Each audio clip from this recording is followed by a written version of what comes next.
Hey there. So the first step in developing a new project or a new body of work is really to stop, reflect, and assess on where you are right now.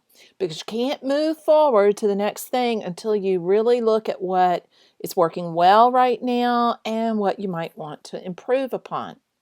So I want you to pull out all of your work, or as much as you can find of it, from the last year. If you need to get a large enough body of work to look at, around 10 pieces, you can go back further than that. But it needs to be fairly recent work so that you can assess where you are in your painting practice right at this moment. So this is one of the reasons I tell students not to throw anything away and at least maintain that 24-hour rule so that you have the ability to look back and to reflect on what's working and what you want to change up. So even if you hate that work, know that this is a building block for your next stage, your next project, and your next series of work. If you love what you're working on, then it's going to become more obvious as you're going through the assessment what the next way you might develop that could be. So I want you to pull that work out and then answer the questions that are in the worksheet that will walk you through that. So there is a way of assessing that I like to use both in my own critiques of students and in talking to students about how to assess their own work. And we call it the critique sandwich.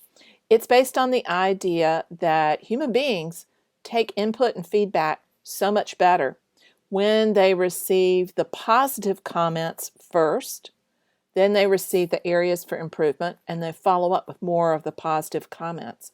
That way we are able to process the things that need to be addressed in a way that's productive.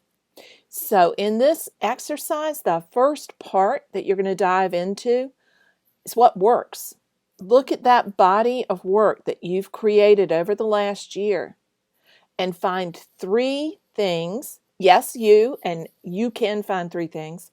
3 things that work about these paintings. Write those down. Remember, it doesn't have to be complete sentences. This is really for your internal use only. So write down 3 things that work. Next, look at that body of work again and see if you can see any consistent challenges in those paintings. A lot of times we wrestle with the same issue over and over again in our work, and it's going to be easier to circumvent that, to move past that if we can nail it and look at how it's coming up in more than one piece.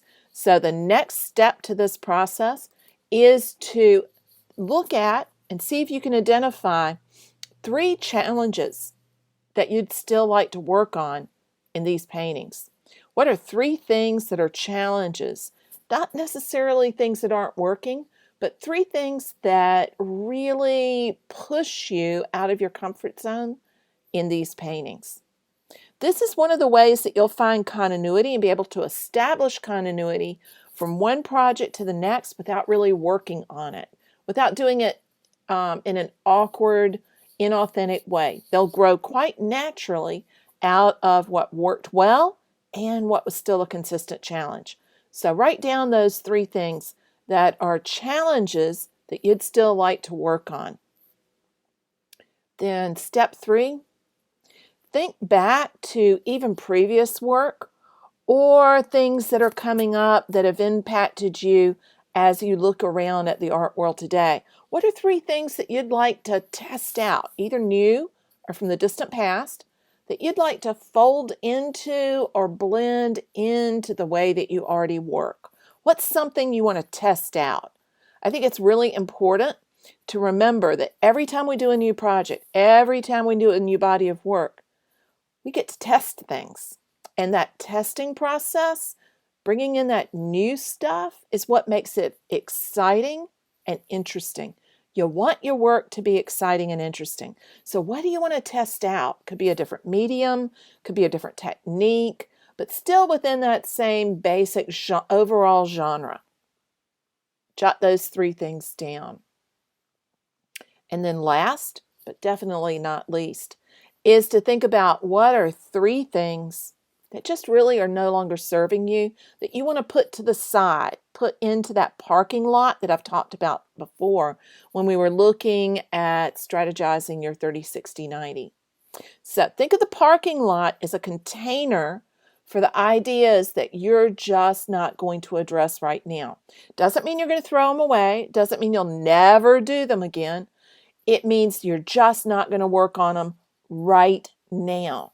And there's a lot of comfort in literally writing that you're putting them in the parking lot, that you're just going to put them on hold for the time being because they don't fit within the focus of what you're working on right now. Do you notice how we're really tightening in and focusing down on what we want to address in our painting practice, the actual act of painting at this point, and not just in our engaged audience or our created life? So this whole process is about getting very intentional and very focused on what you're working on. Get that sheet filled out.